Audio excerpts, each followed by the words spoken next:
esportsbets.com, the service where gamers will bet real money on virtual events. Only here, the best odds and widest coverage of games from Dota 2 to Hearthstone. We have over 200,000 users registered.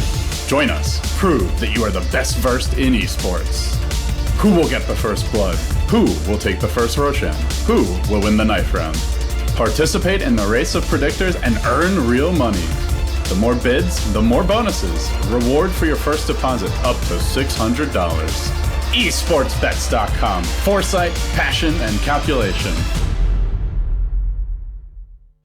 Hello guys, welcome back to the final day of Starladder LAN Finals. We have our third and final game in between Cloud9 and Alliance. The series is tied 1-1. This is it.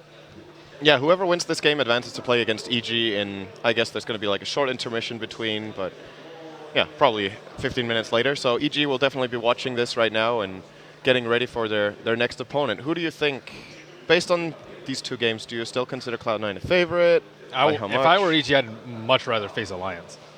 I think they're much better suited to beat Alliance out. Anyways, going through the draft, as we see, Cloud9 does have first pick. Batrider completely ignored, fully expect that to be taken up by Alliance.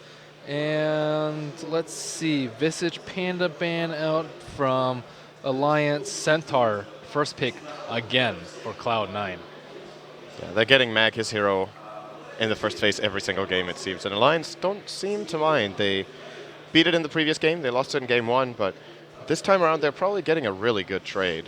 The Batrider, I would agree, is probably a no-brainer for Bulldog.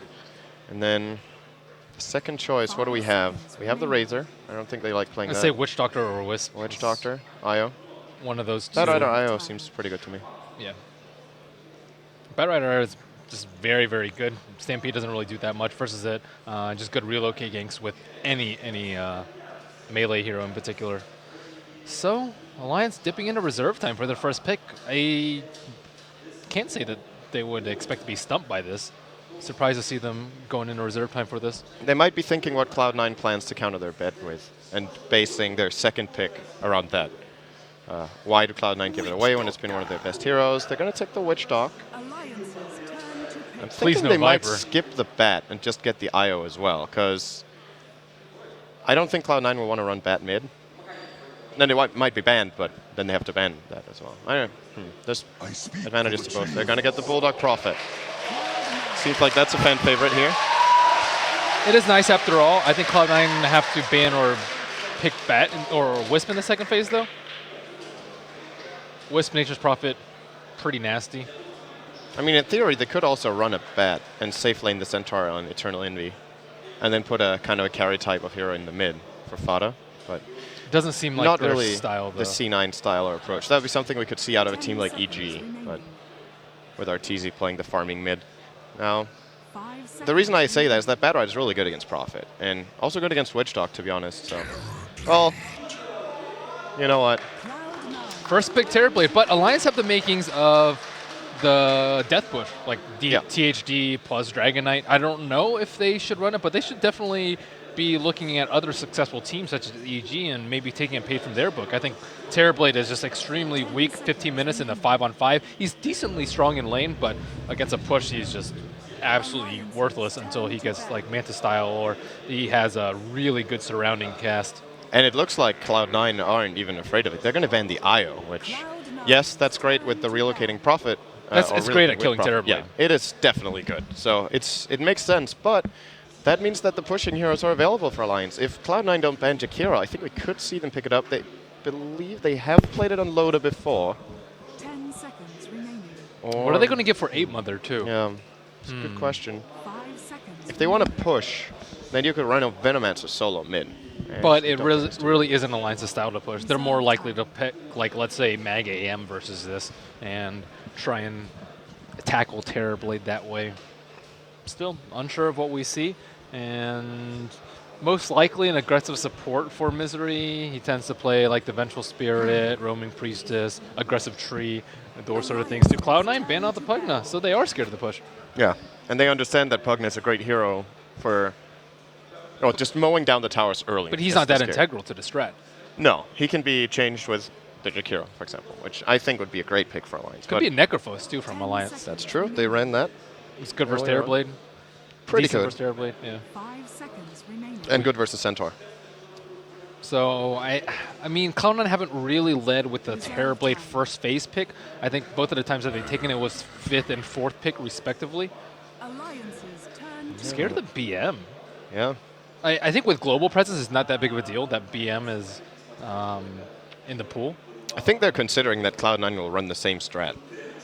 Like, But they don't have Sky, though. I think Sky's, that's true. Sky's a Also. cornerstone of that strategy. You don't have any follow-up to Centaur or Beastmaster stun. It's not that big of a deal. Yeah, an alternative for them could have been Witch Doctor to deal the extra damage, but that one's taken by Alliance. So, yeah, you're right. I think just grabbing the... Tide Hunter. They're going to get tied. This is core, turn to pick. but not offlane, I think. Wouldn't expect it coming out from Alliance. Tidehunter is, I mean, pretty good versus these two. Very good at limiting Terrorblade's farm. Doesn't really die to Terrorblade easily in team fights, and just good combo. In Ravage will clear all his illusions, at least in the early game, and I like it.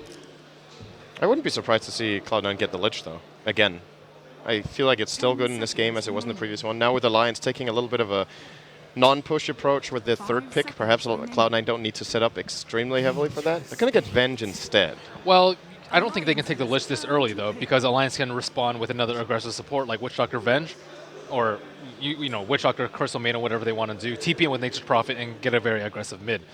So I think that would be okay later in the phase once Alliance's supports are a little bit revealed.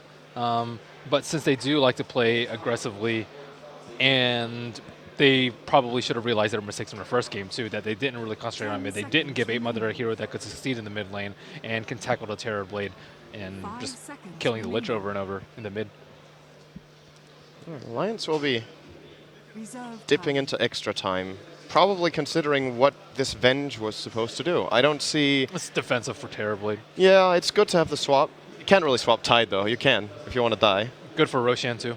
Good for Roche. That's a good point. If it's just for the defense of the Terrorblade, I still think that's kind of risky. Because Alliance might get in a position where they don't have to just burst down the Terrorblade. If they go early enough and Envy can't fight, then you have a Venge whose purpose is not even relevant yet.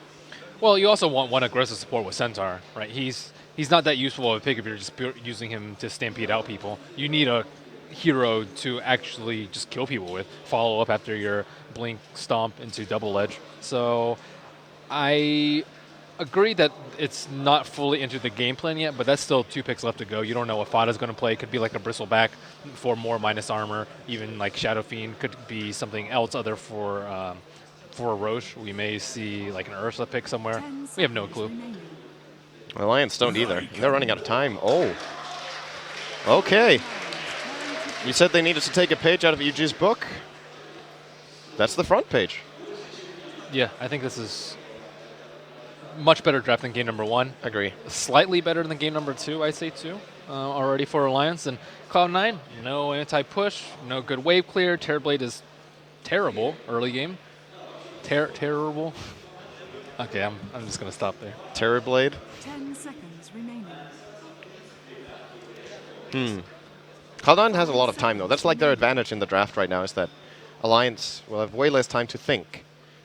Reserve But what do they go for now? Do they want to go for like a ganker, or do they want to go for like anti-push? They could go Secret Style and pick Keeper Delight, although I don't think That's not good. within their grasp. Well, I mean, Keeper Delight Terrorblade is decent. You stop waves, and then you Yeah. delay the game for him to farm. He doesn't need BOTs. He can And just someone go on like Alliance Mantis gets a pipe, and then they just go.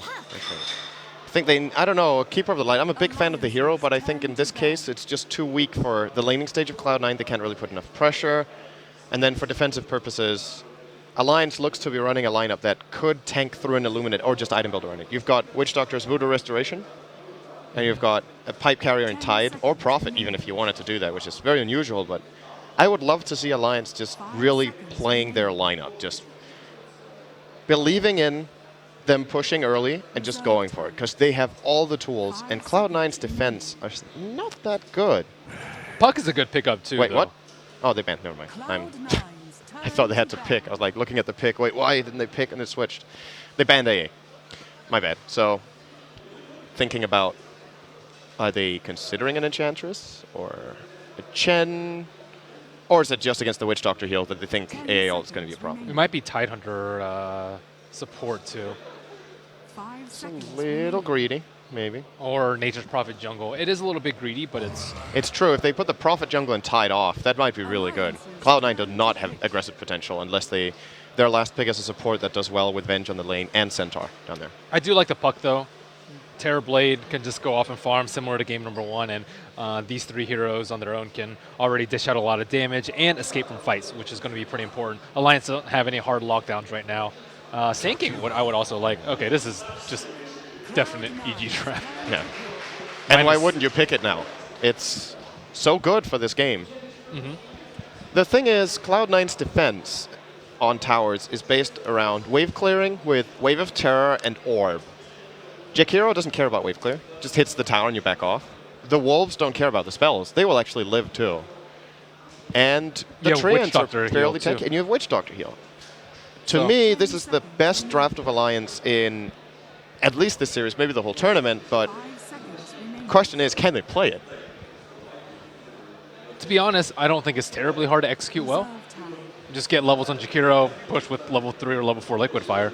But I have a feeling they're not going to make it look as easy as EG do, Oh, because yeah. they have so much experience with it. Agreed. I'm not doubting Alliance's capability to play various strategies. I think all their players are easily capable of playing the heroes they're assigned on, and they know what to do in the game, but there's a big difference between knowing what to do and then doing it perfectly in an EG fashion. Because this type of lineup, if you make a mistake and you lose a team fight and the enemy holds the tower, that is twice as devastating as if you're playing a lineup that is similar to the opponents. I don't think Alliance can win in the late game. It's or, not well, that bad. maybe They even. have like refreshed Tidehunter, Double Ravage, Prophet is getting farmed. Like Witch Doctor with Ags, Yeah. Jakiro with Yule's Initiate, Lycanthrope with BKB. I think you can't underestimate their late game potential. And So, thinking twice, they might even have a better late game than Cloud9, because Terrorblade has problems against these heroes. Alliance can... wow. They have a lot of AoE damage between Ravage, Jakiro, Wrath of Nature, Cask. There's a lot of dangerous elements in this game for Cloud9, and they're going to end up picking Enigma. That's bold. That's super greedy. It's so greedy, but that's Cloud9 for you. I suppose. Terrorblade Enigma early against a push lineup.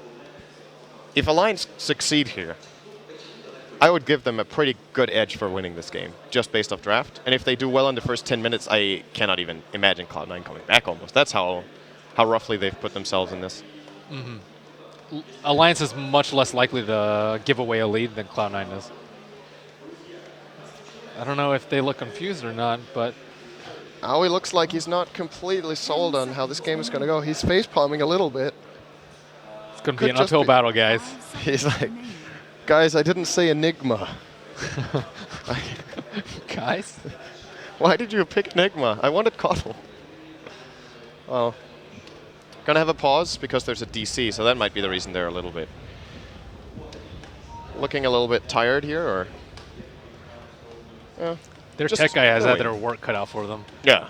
There's been a couple of problems. It's unfortunate. Looks like he has already helped out Mag though.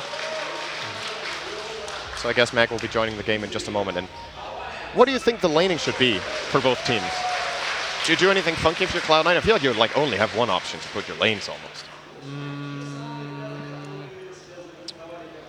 I think Alliance can switch it up a little bit and put like THD offlane as opposed to NP. Or even aggro against Enigma if they really wanted to. I don't think they have to, though. Probably safe lane Lycan is a good bet. It's also not bad for Puck. I mean, Alliance just has anything open to them. Cloud9, I don't think they can do anything funky. What are you going to do? Put like Terrorblade +1 in the offlane with an Enigma as your other support? That's very unlikely. You can put him in mid, but he's not going to have that easy of a time either. So I don't know. It doesn't look Oh, good. hey there, Casper. Oh. Hi, Shiver. So yeah, we've Camera got woman Shiva in the middle. I'm kind of in the picture now. Camera woman. Camera woman. Hey, I got a BPC, man. That sounded like a derogatory term right there. Camera woman. You're making it derogatory, not me. Anyways, Do you feel like it's derogatory? No. It's not. There's a lot of effort to put that microphone down, by the way. Yeah, that's all I wanted. Okay, well, thanks. I'll put it back up. thank you, Shiver. Alright. We appreciate your camera work. Yeah. So yes, we do have Shiva on camera, and it's of course because both Ben and I are probably pretty abysmal at camera work. So it's good to have one of the regular play-by-play casters controlling the camera If you for like us. seizures and headaches, I'm your guy. If you feel like LD's camera work gives you seizures, just wait until you see ours. Okay, early laning phase for Alliance, game 3 of Alliance versus Cloud9. Cloud9 were heavy favorites going into this, but not so sure anymore after Alliance spanked them with the Wraith King last game. So, in the top lane, we have Misery, so he's playing off lane, I suppose. So, switching things up, that's cool. Well, we got a few seconds of gameplay. We're into our next Bulldog's pause. off lane, okay. Not sure what's going on. JK. So we see the cool warding, as Shiva's been pointing out. The teleport at level 1, there's not really any way to counter that either. On the other side of the coin, though, you don't have treants at level 1, so you get a little bit less information. You can counter it with a TP scroll. TP scroll to your T2. He gets there quicker still. What are you going to do, dude? I think it's coming. Support 3 heroes and then Gank him. Punch him. Early gem. Yeah. Somebody will start with 900 gold. That's no problem. Well, I guess Cloud9 have an idea that this is happening, but do they? Wait, did they not have sentries at all, or are they on Venge? No, they. Well, there was no have, one in sight. They have gold on sentry, on Venge for sentries, because this is pretty scary if you don't counter ward this. Aoi is going to lose his first 2 camps. Well, he still has this Third one is open. If he gets mud golems in that, he's screwed. Well, he just pulls that 50. Yeah, he needs to stack it. And then if he gets a bad camp, it's still hard to farm it with the Eidolons. He needs to tank with a hero, maybe tank it too much. If he gets golems and then wolves, it's okay. You can pull it out of range. Yeah, I guess it lowers his efficiency a bit at least. But yes. I would say #1 priority for Cloud9 when they're going greedy like this, they better clear out their jungle spots for Aoi. Else this is going to be very, very difficult. It's also just difficult to de-ward the big camp too. There's like not a good safe spot. Just because the range of the box is so big. It looks like, yeah, Courier does have sentry wards already. Misery is indeed playing the off lane, and Nature's Prophet will be taking the bottom roll. Anyways, introducing the lanes again. We have EE on the Terrorblade, on the Dire, Pylai on the support Vengeful Spirit. Mid lane will be Fata's Puck, matched up versus Loda's Lycanthrope. And in the bottom lane, as I said before, Admiral Bulldog on the NP. Or Ape Mother on the Jakiro. So I'm not really sure who's farming this lane, but I mean, this is even more EGS. So far, it's neither of them. Yeah, that's true. Well, It's like how they're playing the lane, it looks like there is no priority so far. They're both harassing. They're both trying to get last hits as it seems, just fighting against each other. Of course, that's not the case. Let's see who gets this last hit. Okay, Ape Mother have fun priority. Okay. So pretty smart move by the Witch Doctor to stack that camp. Now that that camp is stacked, I don't really think it's terribly easy for a level 1 Enigma to take it out. But since Terrorblade does have his Metamorphosis, does make it a lot easier. Yeah, they're still going to be able to do this. I think this might backfire, especially because they're in a position on the lane now where they don't even steal XP and gold from this, or Yeah, XP obviously. That is true. That was kind of a big mistake, rather. I thought it was going to be okay What for a them, freebie. but the lane was way too far up. Yeah, so that not really nullifies the early sentry wards, but very close to makes it up. Ape Mother harassing Mag very heavily with that Boots first build. Liquid Fire, easy damage. Yeah. It's one of the abilities, the non-ultimates in the game that scales the best. It's so incredibly potent on level 4, and every upgrade of it just makes such a huge difference. Cutting the cooldown down by 5 seconds per level, apart from level 4 where you cut 6 seconds off it. Pretty amazing stuff. We'll get a haste rune. Will be scouted out by the Lycanthrope Wolf, and looks like he does want to mess with Admiral Bulldog in the jungle. I don't think he's level 2 yet. Oh, yes. Oh, he is? Okay. And he started with teleport anyway. I mean, still, he doesn't have boots. Yeah. Well, he should start teleporting now to force the stun, maybe. No, never mind. Get chopped. I think he was gonna live. Yeah, he would have lived for it, but if Mag doesn't want to chase, this is just as good. So, yeah, Bulldog transitioning a bit into the jungle. Helped out Ape Mother a little in the start to give him an edge on the Centaur.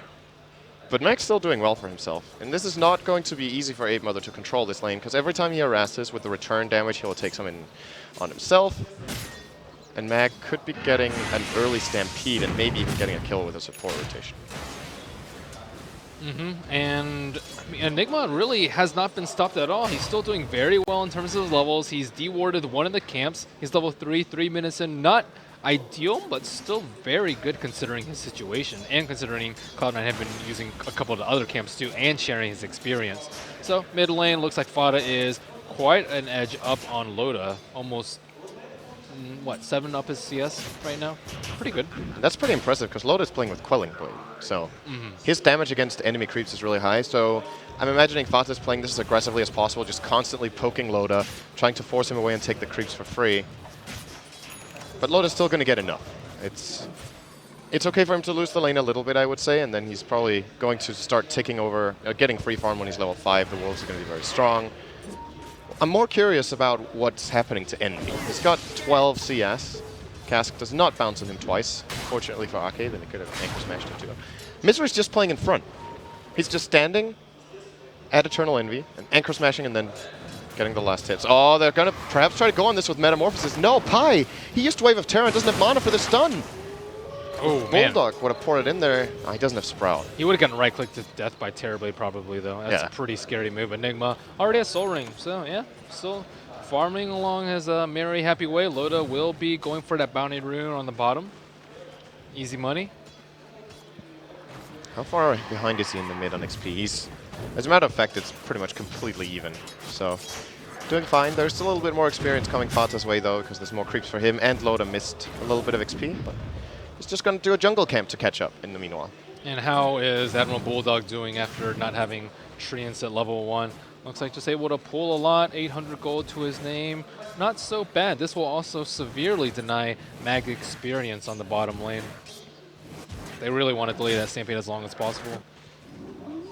But the most important thing still is countering out the Terrorblade. And they're doing, Cloud9 are doing what they can to back him up, apart from running the Enigma more in a lane position, but I think they prioritize farming Aoi at the same time as well.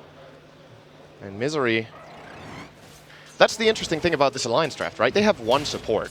So they're getting a lot of farm. Even though the enemy team has an Enigma, the relative value they get out of their quote-unquote support heroes in this game is really high. They're going to go on Eternal Envy, not going to bounce to him, but there comes the Prophet. He does have Sprout available to Envy, however. Has Tango and Quelling Blade. That's even going to be a defensive stun from Pi. And now Bulldog gets surrounded. It's a first blood for Cloud9. Does he have Oh, they're looking for more. Dream Coil onto Misery. He's trying to anchor smash, won't get it off. Cask doing a lot of work, but still Fata claiming the kill, joining into the orb. Quick Waning Rift. Terrorblade is surprisingly tanky. He does have a poor man's shield. 9 armor. Yeah. And their lane consists mainly of physical damage. That's the problem for them. Even porting in the Prophet, they don't have nukes. I think they should approach it the other way now. Just try and push bottom with the Nature's Call as well as the Liquid Fire. Top lane is just miserably lost at this point, and on top of that, Enigma's going to hit level 6, so it's going to be even more dangerous for them coming forward. They should just start playing to the strengths of their lineup, take down towers, use Lycanthrope Wolves, sweep bottom, sweep mid, and then you can kind of control the Terrorblade's farm, or at least outfarm him with the limited amount of movement available after those T1s are down. Yeah, looks like exactly what they're doing. Bottom lane, using the Macro Pyre to clear out the creep wave fast, and Ape Mother with some good Liquid Fires onto the tower. That's the best part about the strategy. Like, even if you lose your lanes, you still have a comeback mechanic. As opposed to game number 1, they lost their lanes and then they couldn't really do anything. Oh, is this a good timing on the retreat? No, it's not. Bulldog will probably be taken out here by Mag. There is an idol on spawn. Double edge, and it's still going to be enough. And Ape Mother will be getting out, but another kill for complete Cloud9. Whiff on that Ice Path. And Cloud9 were playing a greedy draft, as we pointed out. So if they get away with early game and not lose towers, they're going towards a powerful mid game where we were saying maybe the late game of Alliance is still actually better than Cloud9's or can at least fight up with it. Loda's getting good farm, and Terrorblade didn't get the best farm in the world. I still think he has enough for Cloud9 so far. Well, he's completely left alone now. They're diverting their resources to the bottom lane, and it's just Misery on top lane. No Ravage, no real big threat. And instead, Cloud9 pushing bottom. Aggressive move by Pilot Knight, stunning out 8 Mother, followed up by a double ledge from Mag, but still hiding in the trees, will die to Vengeful Spirit. And on top of that, Wave is pushing out. Looks like a Wolf is coming out to scout these fellas, but no real damage done there. Terrorblade, easy kill on Tidehunter, still working on that level 6. So this has just gone from bad to worse for Alliance. 5-0 kill score. We said before the game, can Alliance play the strat? Not crisply. So far, Very shaky. It's by no means over for them, but giving away 5 kills in the early game with this kind of lineup, sure, you have a comeback mechanic, but this means that if they make more mistakes, I don't think that comeback mechanic is strong enough anymore. So now they have to perform way better. They have to group up better. I'm surprised they haven't brought Loda down to the bot lane to take that tower with them. I think they could have just got it there. And instead, Cloud9 reinforcing, holding the tower as a macropire. I guess they will get it now, but damn, this has been such an expensive and such a useless tower as well. It's the least important tower on the map. I agree. I think it's taking way too long for them to do so. Looks like they might get it. Ice Path. That was really far off. Ape Mother doesn't look too comfortable in this hero. Oh, we'll get the tower. Loda. Okay, thinking about the cask, not using it. Misery has hit level 6, by the way, so they do have Ravage in their arsenal. And if they continue to push here, I think this is an okay play. But I still need to be a little bit careful with the Enigma. Misery being very aggressive. This is what they could have done a bit earlier. Well, maybe was without the at 6. tide. Without the tide, they could have still taken the tier 1 tower. Now the tide is there, it's a lot easier. Glyph used. I think this is a freebie. Admiral Bulldog can wrap around it. Misery does find a good Ravage, and another Liquid Fire coming out any second now. And this tower not really stopping this push at all. Fada kind of no man's land, close to his blink, doesn't really want to die now, but they need that wave push. Nice deny coming out from Maui. That's a very big deal against these pushing strategies. The amount of gold that Alliance lose there from not getting the last hit has huge implications on their item progress, which is what should lead them to eventually take more towers and the tier 3 and maybe barracks in the end. Every deny is like, how much gold do they lose there? Probably like 600-ish. They don't get the last hit, which could have been even more. They don't get the last hit bounty, and yeah. So 600 about like 600. To 800 maybe. Yeah. Around that territory. But at the same time, Terrorblade is getting his farm, but not that much considering they're about to swoop down the mid T1. No one really there to react. Terrorblade certainly not going to join the fight, and just melting away. Mag without a Blink Dagger, Fado without a Blink Dagger. They have no real clean way of initiation. Maybe when Enigma gets his mech, they can sort of take a fight, but Tidehunter Ravaged is king at this point in the game. Yeah, they don't really have a solution apart from swap, which they can save one key target after the Ravage comes out, but the question is if that's enough. If they even... They're probably going to lose their Venge for doing that, and then what's the follow-up going to be? Another tower from Alliance. They TP top mid, or they let it go. They're trying to defend. This is too late. Terrorblade will get it. A little bit of a good Ice Path from my Mother, but too late. It just does some damage to the creeps and an illusion. But Alliance are doing the right thing. They're continuing the pressure, they're going top. And so are Cloud9, because they're just split pushing instead of trying to hold. Fata in the bot lane, pushing that tier 1. Alliance kind of using the glyph too early here. Well, they're waiting for their Blink Daggers. That's what they need to do. Yeah, Fata has his. Oh, there's a TP in from Loda. He might want to cancel that. He will. And that's a safeguarded tower. Good rotation from Pylai. Might have actually wanted to not show himself until Loda poured it in. So tower counts 2 to 3, only 1 up. Yep. Alliance. How's Centaur's gold looking? 300 for Blink. Alliance do not have a mech. Bulldog is working on it, but that's perhaps the most important item in the game for them. Well, not if they don't fight. I have a feeling Cloud9 want to fight when they have their blinks, though. Yes. Blink Puck with level 10 soon. That's a huge amount of spell burst. And then if you follow through with the Centaur, you get 2 or 3 kills. I think the Yules is more important on Ape Mother, though. That'll stop a Centaur initiate. That will kill Puck if he gets caught by the Yules. That will also stop a black hole. It's also good for chaining the Terrorblade, so I think that's actually more important. And Cloud9 going for another sneaky Roshan. Highlight die. Do they have enough damage? Yep, if the switcher tank. They're getting away with this in problem. every game. It seems. Game after game. Oh, Alliance need to get this tier 2 as a trade to consider this fair. Looks like they might. Cloud9 not in a position to defend. Now they're going to port in the Venge. Loda transforming. He's going to get coiled. We'll start fighting on Tafada. Ice Path on Pylai die. Good attack damage coming out from Loda. He might still die to the tower. If not, then Mag will finish the job. 1 for 1. Like it for Venge. Worth it. Tower going to get denied. There's the Prophet ult. Did he not hit level 6 until now? He had a cooldown, I guess. So, but Bulldog is 400 off the mech. They might get the tower after all. Oh, almost denied by Fada. So what's our gold lead looking like with a 5 tower to 2 tower difference? About 3,000. That's not as big as you want it to be. A little bit of that has to do with the And it's Roshan for coming Cloud9. out. Yeah. So, But at the same time, what is Alliance going to do? Are they going to try and 5-man before Terrorblade gets too strong and force him to fight and try and take him down twice? Or are they going to go for the alternative, which is just out late gaming them with a super farm Lycan? Oh, the mech building on a Nature's Prophet. Looks like we might have our answer. Yeah, they could take the tier 2 mid soon. And then they want to... I think the call from Alliance in that situation is to control the map as much as possible and just drain it of resources. But they don't have that great gank aside from THD. Yeah, it is difficult. And what is Tidehunter going for? Is it a pipe or is it a blink? Blink? Man, he's poor. If you wanted the pipe, you would have probably bought one of the constituents already. I think it's better for him to go to do that if they want to push T3. If they want to go for a gank, clearly blink would be better. Yeah. I guess we'll see our answer soon. He's still holding on to his gold. 8 Mother looking for Yules, not reaching. They might just push out mid now. Not really... I still feel like not enough is happening for Alliance. Usually when EG run this kind of strategy, they're ahead on gold and ahead on experience. Alliance are 7k experience and 3,000 gold behind.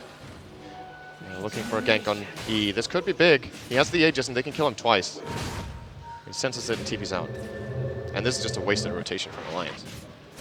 And they're pushing out the top lane in the meantime too. If no one defends that tower, they know that something is going on around that mid side of the map. Puck very close to invulnerable unless Jakiro finds him, but Fada preemptively blinking away. And at this point, Cloud9 is going to be out farming Alliance. They won't find the timing that they need to really do anything with the Aegis or force a T2 at this point because Cloud9 is just doing such an excellent job of pushing out all the lanes. And they do have slightly better farming tools at their capability, I suppose, with Terrorblade and maybe some like ancient stacking going on. But Alliance, I mean, by no means a slouch on that regard too, with the Lycanthrope and the Nature's Prophet. Yeah, they're looking to push out mid, going for the tier 2 at this Is that point. a Vlad's on Loda already too? Yeah. Yeah, he has a Vlad. He's still a little poor though, Yeah. I'd say. This is not that much, but it's enough for now for what Alliance need. It's about either forcing the fight against Cloud9 now or taking the tower for free, and then you need to strategize. What's the next move? Do you try to wait for Roche? Mag might be going for a kill on Nature's Prophet on the left lane. Oh, actually, with the mech, he cannot go for that kill. He cannot get that kill. I think even without, he might not be able to. 1,000 health, that's a lot to get through.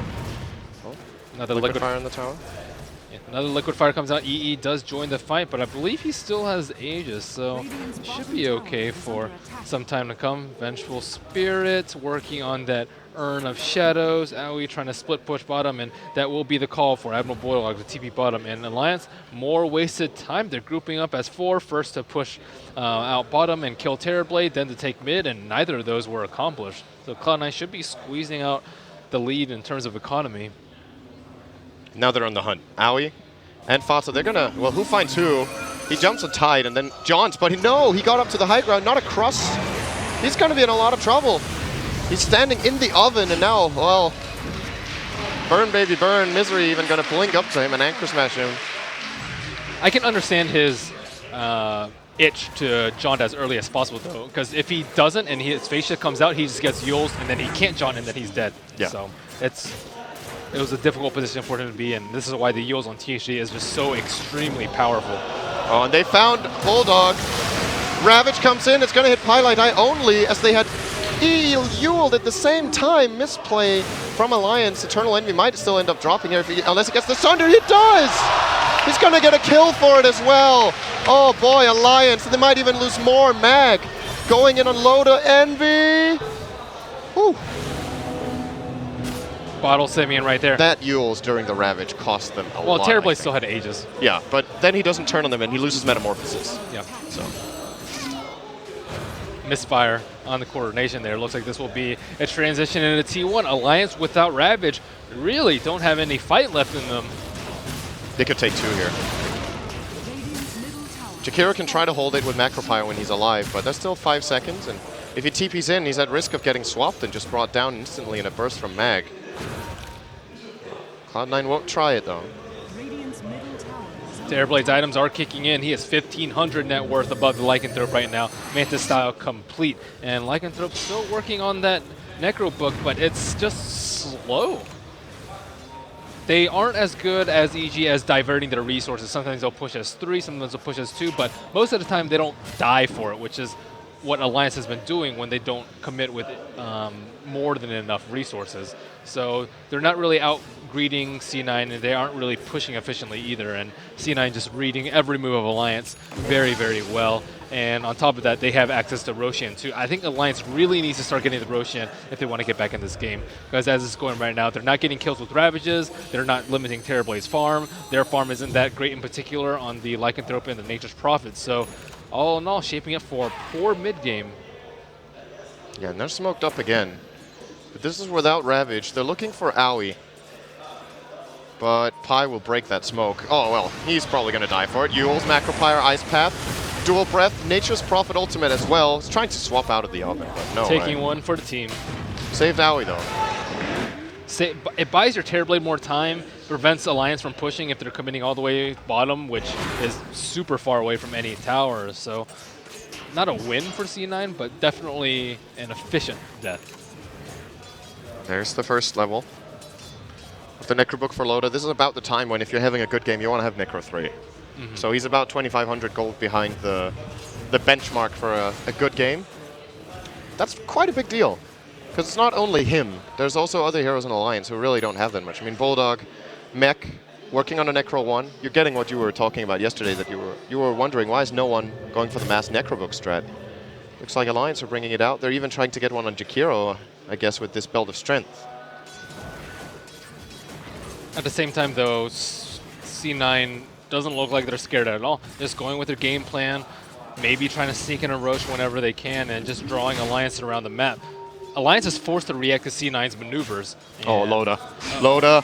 He's going to get opened on by Owie with the Malefice and the Dream Call from... Oh, okay. Why not? Just throw it on top. It's brought down. Meanwhile, they find it... Okay, that was a very mistimed hoof stomp by Mag, but might not even matter. Envy's hitting so hard. 2 kills for Cloud9. Better movement, better distribution of resources, as you said. And Alliance's clock is ticking. They're losing so much on the map right now. Not gathering up somewhere to push. I guess they're afraid of the combination of Cloud9 just bursting them down, but I don't think their lineup can deal with this kind of pressure. And with those 2 ganks, Alliance pretty much can't venture past the river in any less than packs of 4, I'd say. And that just leaves more room for C9 to farm. Can farm Ancients, can farm opponents' Ancients at this point, can take over some of the Alliance's neutral camps. So only like 2 camps of them are safe. The one's close to the mid T1. Misery gets fooled around with by Fada. Fada with his Yules complete, even more pick-off potential there. They're going to farm up the Eidolons. Cloud9 are just, they're getting more out of the map, first of all. But in addition to that, not just farming more, their vision is also better, most of the time at least. So Alliance have a hard time grouping up because they don't know where Cloud9 is. If they get caught out, even in a flat-on 5-on-5, I still think Cloud9 can actually beat them if they get their combo right. And Eternal Envy doesn't get caught in the Ravage, for example. Or maybe he can even get caught as long as he's on the outskirts of it. Then, well, what do you do as Alliance? I don't think... Oh, you go mid. Do you think that's the right call? They're losing out in the farm war and the gank war.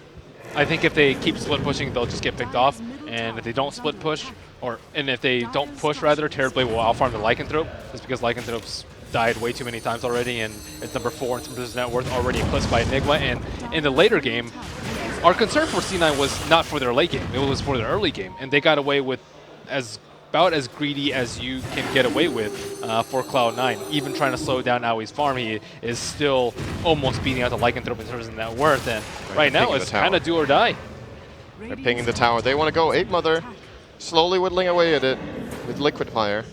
They're just not confident. The top tier 2 is falling, and now Prophet's going to port back. He can, of course, rejoin the fight in 20 seconds, but Alliance get held away once more. They have to defend their side lanes, and if they don't push, though, C9 takes Roshan, and they really don't want C9 to take Roshan, but they also really have no choice. And this is such a tough position to be in. I think Alliance know where this game is going farm-wise. They might not have a very clear idea of it, but they should be feeling that Cloud9 are getting more out of the map at the very least. So they're the ones playing under pressure. At least they're not getting caught out right now. But I think both teams need a gem.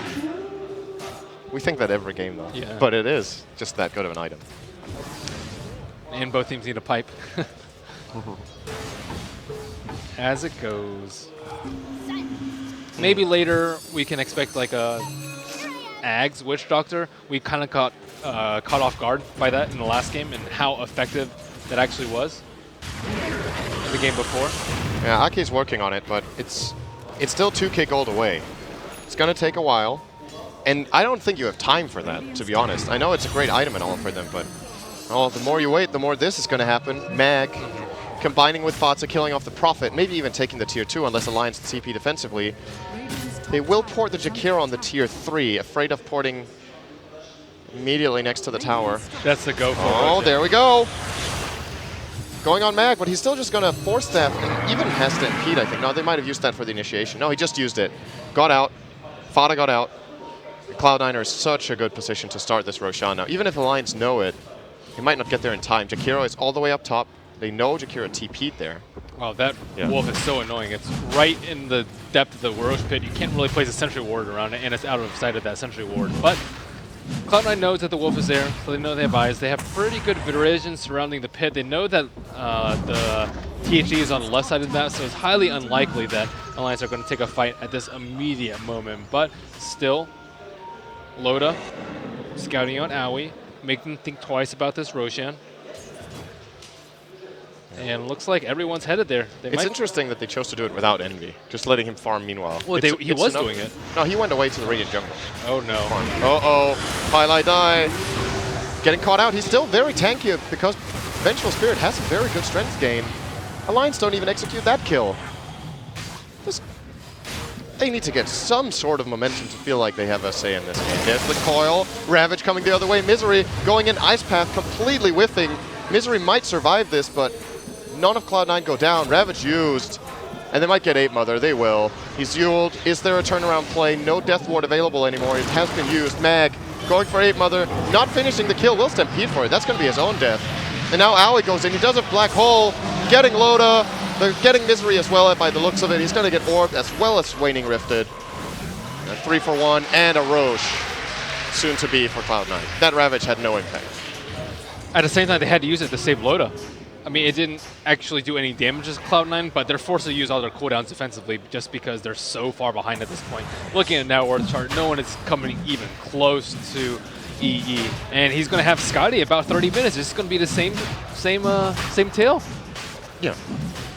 It's just, if you give Cloud9 Terrorblade, I think Alliance had the right idea in this game by pushing, but they weren't crisp enough on it. It's the right solution to EE's Terrorblade, but yes, there's still pressure on you to perform. If you don't perform well early on, it is indeed going to be just the same story over again. And, well, I don't know. Eternal Envy, once again, deathless on the Terrorblade.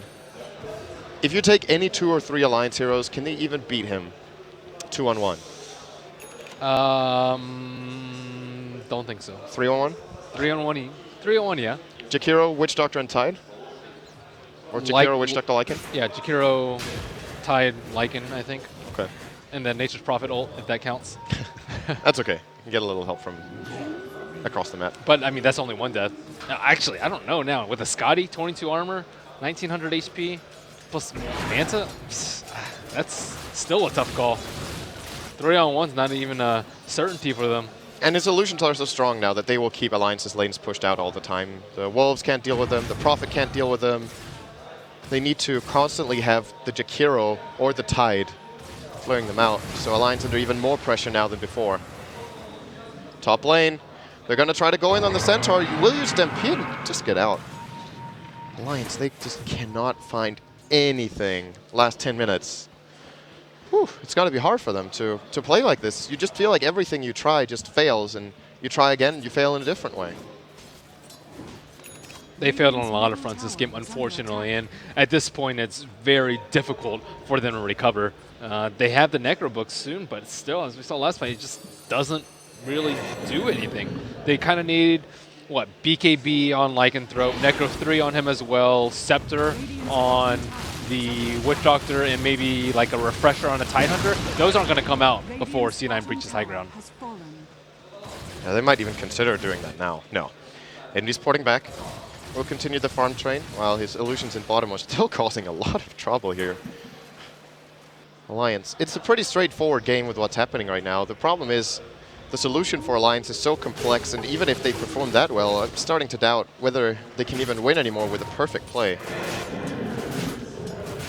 Storyline's looking grim for the Swedes. Butter. Eyeballing an illusion rune, not taking it. He's got 4k gold, by the way, so what do you think he buys? Is it a Dagon? Is it a Hex? On who? On the puck. Or maybe BKB, but I don't know if he needs that.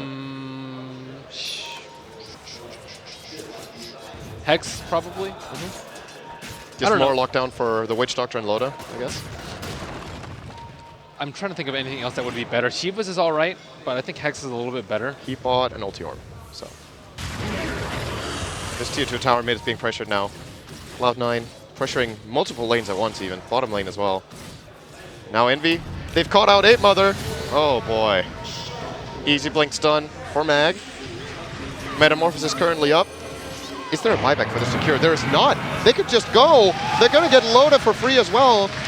He just saw his ally get killed off out there and still staying in that position, getting brought down. I'm surprised Cloud9 don't just try to go for the tier 3 bot. Admiral Bulldog just uses Necro 3. I don't know. Cloud9 just going to go high ground with this. Books on cooldown. 2 heroes dead. EE Metamorphosis popped. We see 5 illusions out for him too. Make that 7. Oh my god. Let's see.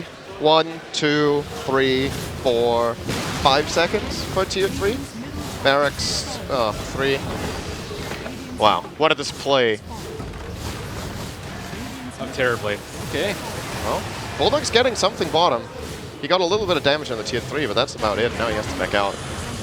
Pretty poor trade, but there's no real alternative. Now Terrorblade's net worth 17,000. He's going to have Butterfly complete, and I mean, it's just the exact same thing over and over again. And so what is a counter Terrorblade? Just a well-executed push strat? No. Well-executed push strat, or an aggressive lane that shuts him down. Okay. They didn't really shut him down enough, I feel. Even with their push strat, they could have still done a better job against Envy. Yeah, good lanes. And aggressive supports early on. I think that's mainly what Envy loses to with his Terrorblade. If he gets to late game and has good farm, he generally wins. So you shut him down and you end the game at like 30, or... What about out late gaming him? That's pretty difficult. What about with just a greedier lineup? Like an Enigma on your side, a farmer / carry in mid and bottom? Then you still need to have a solution to the push. So if your greedy lineup doesn't have wave clear... It's true. Then he's going to start taking your towers. And the free Roshans as well will still be there. If you have a greedy lineup, you more than likely can't even fight for the Rosh. Yeah, I think the Roshes like make a huge difference in the way that C9 is able to execute a sneaky Roshan in a rear game. There goes the Aegis expired. Eternal Envy is 250 gold off the Butterfly. I think they're going to get the next Rosh and then look for the final push against Alliance, unless if they feel like they don't need it. At this point, they might as well farm. They're still gaining more and more than Alliance. 20k gold, 20k experience. And they still have the threat of the ganks too, with the blink on the Centaur and the blink on the puck to shut out any sort of split push that Alliance may throw out. Yeah, there we go. And the Hex on puck. 2 very big items simultaneously for Cloud9. I don't know. I'm out of options for Alliance. Top lane.